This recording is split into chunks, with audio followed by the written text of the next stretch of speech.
If you've ever dreamed of truly unplugging your RV and having real power wherever you decide to park it, this one's for you.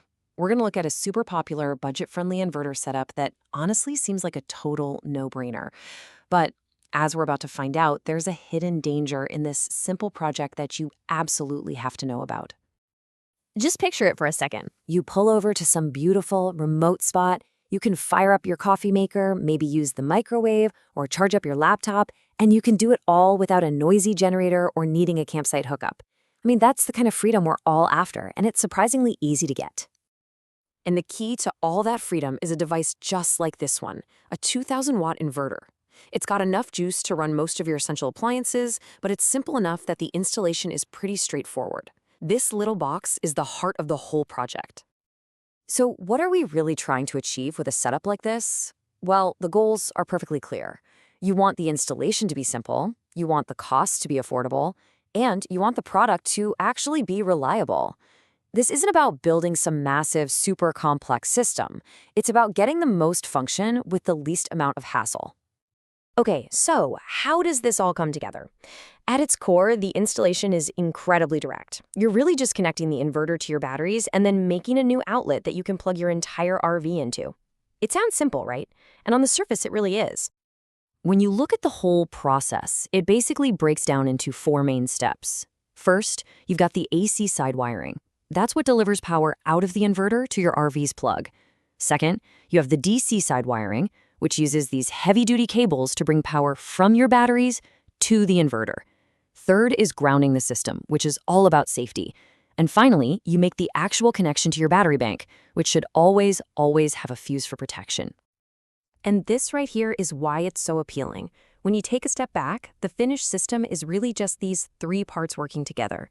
Your batteries provide the power, the inverter changes it from DC to AC, and the plug delivers it to your RV. Simple, right? Well, maybe not.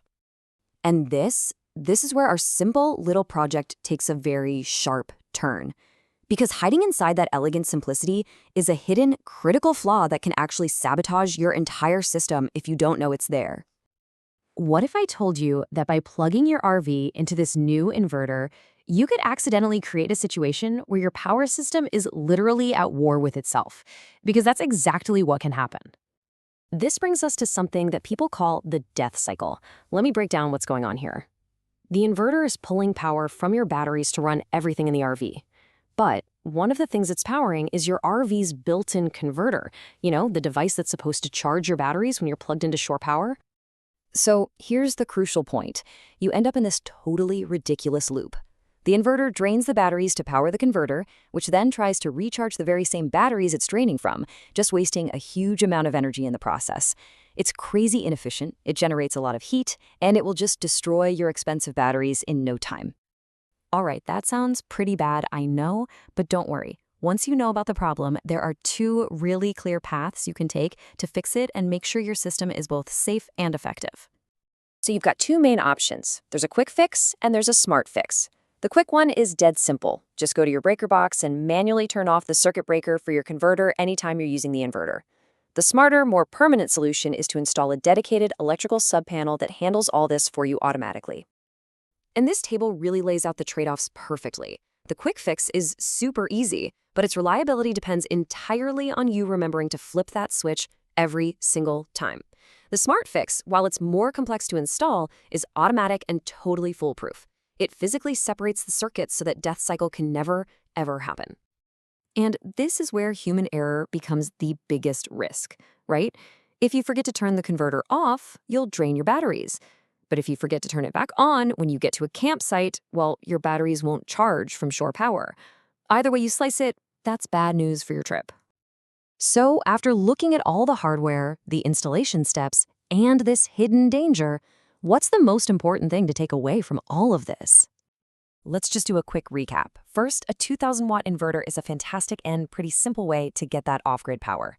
Second, that death cycle is the critical pitfall you absolutely have to avoid. Third, you must have a way to disconnect your converter when you're running on inverter power. And finally, while the manual fix definitely works, a subpanel is by far the safest, most reliable solution in the long run.